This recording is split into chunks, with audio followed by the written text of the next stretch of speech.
شروع کی صورت یہ ہے کہ ہر چیز اچانک آ جائے. مدتوں سے لوگوں کو یہ معلوم نہیں ہے، لیکن ہے ایسا ہی. یعنی وہ خود اعتراف کرتے ہیں انسان کی تخلیق اس میدان میں اچانک آ جاتا ہے. حقیقت میں کوئی ایسا ملا نہیں کہ یہ تو صرف قیاس ہے. کچھ گوریلا، چمپینزین وغیرہ قسم کے ممکن ہے یا اور کوئی شکل ہو، لیکن انسان نہیں کہا جا سکتا. سب سے پہلا انسان نظر آتا ہے جو اب تک دریافت کیا گیا ہے. یہ ان لوگوں کے مطابق یورپ میں ہے. ممکن ہے کہ کہیں اور ہو، لیکن عجیب بات یہ ہے کہ وہ ایک دم انسان نظر آتا ہے، یعنی قطعی طور پر انسان ہے. گوریلا وغیرہ تو قطعی طور پر انسان ہی نہیں ہے، مگر جب انسان نظر آتے ہیں ان کو ہم کہہ سکتے ہیں کہ انسان ہیں. وہ اچھے خاصے مہذب ہیں اور ایک دم کافی مہذب ہیں، بڑے ہیں، خوبصورت ہیں اور پورے طور سے اس وقت کی طرح لمبے چوڑے ہیں. بلکہ ان لوگوں نے تصویریں بنائی ہیں. وہاں کچھ غار ہیں جن میں زمانے کی تصویریں بنی ہوئی ہیں. لوگ کہتے ہیں کہ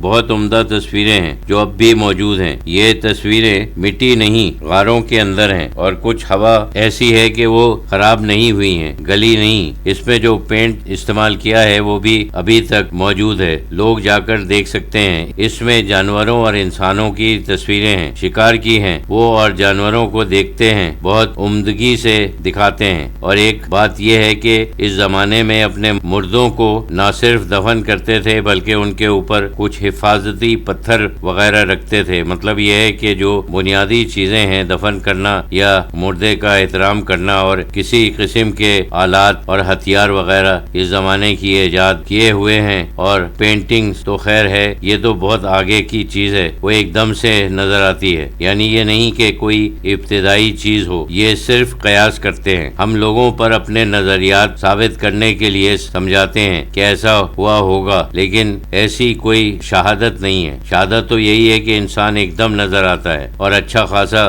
مہذب نظر آتا ہے. کوئی زیادہ عرصہ بھی نہیں ہوا، 10,000 سال یا اس سے بھی اندازہ ہے. اس قسم کی تہذیبیں نظر آتی ہیں جیسے موہنجو دڑو. قصبات میں اتنا اچھا سسٹم نہیں ہے جتنا آپ موہنجو دڑو میں دیکھتے ہیں. اتنا اچھا پانی کا نظام ہے، تالاب وغیرہ، بلڈنگ، غلے کو اسٹور کرنے کی جگہ، وہ سب اتنی عمدہ ہے کہ اس وقت ہمارے اس ملک میں کم از کم چھوٹے گاؤں میں یا قصبات میں ان میں اتنا اچھا انتظام نہیں ہے. اب یہ کہاں سے آیا؟ اس سے پہلے وہ تدریجی ترقی نہیں کرتے بتاتے. یہ اصل میں الہام ہے. انسان کو اللہ تعالیٰ کا الہام ہوتا ہے. جب انسان وجود میں آیا، چاہے کسی طریقے سے وجود میں آیا، تو اس کو الہام ہو گیا کہ زندگی گزارنے کا یہی طریقہ ہے. انبیاء اور اولیاء کے ذریعے ہوا، اور کچھ ایک عام الہام سب انسان کو ہو جاتا ہے. سب ایک کام کرنے لگتے ہیں. یہ ایک عجیب قسم کی کچھ ستم ظریفی ہے کہ جو وہ بیان کرتے ہیں. تھیوری آف ایوولوشن وہ ایک تھیوری ہے، لیکن جس بنا پر یہ تھیوری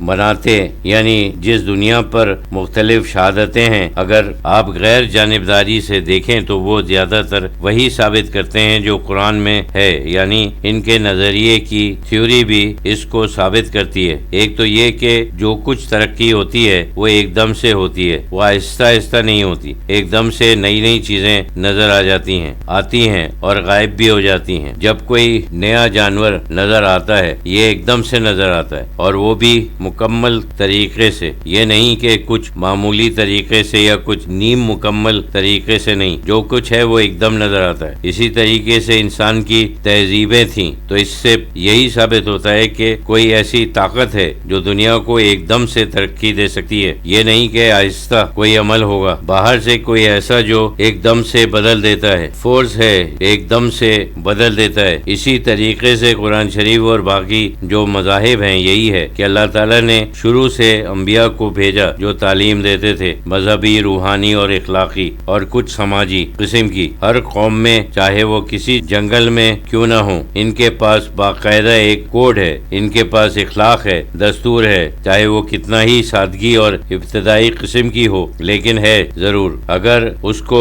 پروب کیا جائے تو ایک واحد خدا کے اوپر یقین بھی ضرور ملتا ہے. نیوزی لینڈ انگریزوں نے بسا دیا. اس کے اصل باشندے جو کسی کو یاد بھی نہیں، لیکن وہ ہے، اور اب بھی کچھ ہیں. میں نے ان کی مذہبی کتابوں کا ترجمہ پڑھا ہے، اس میں یہ صاف الفاظ میں تھا. حالانکہ ان لوگوں سے تو کوئی کانٹیکٹ نہیں تھا اس زمانے میں. کوئی نیوزی لینڈ نہ آتا جاتا تھا، ایک الگ جگہ تھی. اس میں یہ تھا کہ واحد خدا ہے، اس کا بیان، اس کی قدرت اور اس کا دنیا کو پیدا کرنا تاریخی طور پر ہم کو معلوم نہیں کہ وہاں کون گیا تھا